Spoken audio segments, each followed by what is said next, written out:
दोस्तों, क्या आपने कभी सोचा है कि एक ऐसा व्यक्ति जो न जनता द्वारा चुना जाता है, न ही जिसका चुनाव राष्ट्रपति की तरह होता है, फिर भी वो पूरे राज्य का संवैधानिक मुखिया होता है। एक ऐसा पद जो दिल्ली और राज्यों के बीच की सबसे महत्वपूर्ण कड़ी है। लोग इसे केंद्र का एजेंट कहते हैं, तो संविधान इसे राज्य का रक्षक। आज लर्न विद स्टोरीज पर हम किताबों के पन्ने पलटेंगे और जानेंगे राज्यपाल के उस पद के बारे में जिसके बिना भारत का संघीय ढांचा अधूरा है। कुर्सी की पेटी बांध लीजिए, क्योंकि आज राजनीति का असली पावर स्ट्रक्चर समझ में आने वाला है। संविधान के भाग 6 में राज्य कार्यपालिका का जिक्र है। जैसे केंद्र में राष्ट्रपति होते हैं, वैसे ही राज्य में राज्यपाल। लेकिन एक बड़ा अंतर है। केंद्र में उपराष्ट्रपति होते हैं, पर राज्यों में उपराज्यपाल का कोई पद नहीं होता, सिवाय केंद्र शासित प्रदेशों के। राज्यपाल की भूमिका दोहरी है। पहला, वो राज्य का संवैधानिक प्रमुख है, और दूसरा, वो केंद्र सरकार का प्रतिनिधि है। राज्यपाल का चुनाव नहीं होता, उनकी नियुक्ति राष्ट्रपति करते हैं। हमने अमेरिका का मॉडल नहीं अपनाया जहां राज्यपाल चुना जाता है, बल्कि हमने कनाडा का मॉडल अपनाया। क्यों?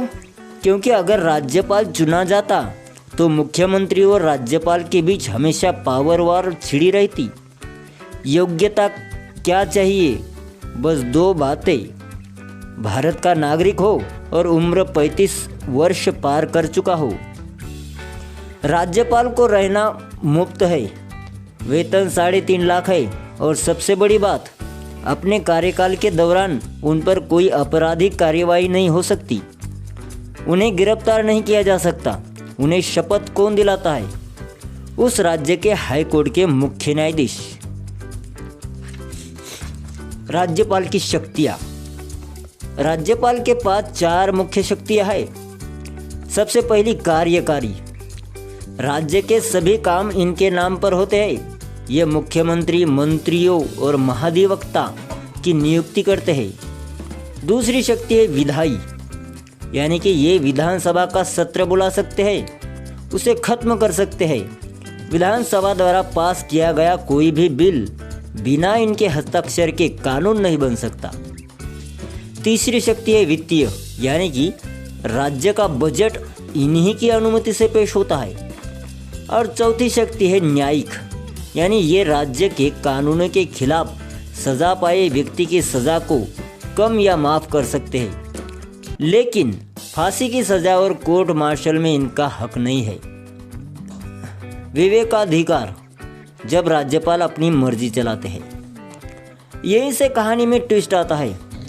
राष्ट्रपति को हमेशा मंत्रिपरिषद की सलाह माननी पड़ती है, लेकिन राज्यपाल के पास विवेकाधिकार होता है।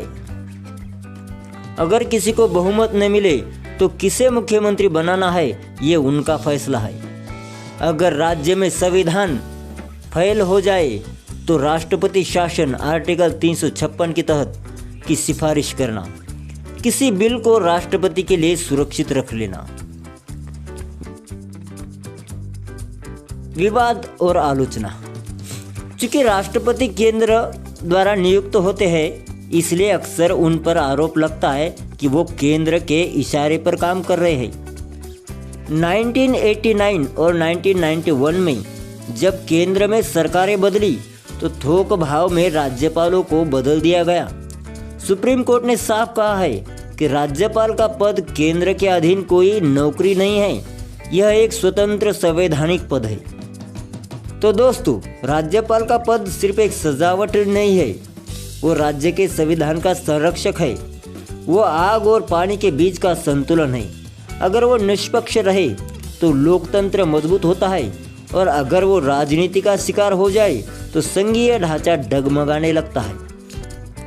कैसी लगी आपको आज की ये कहानी? क्या आप चाहते हैं कि मैं मुख्यमंत्री और राज्यपाल के बीच होने वाले ऐतिहासिक विवादों पर एक अलग वीडियो बनाऊं?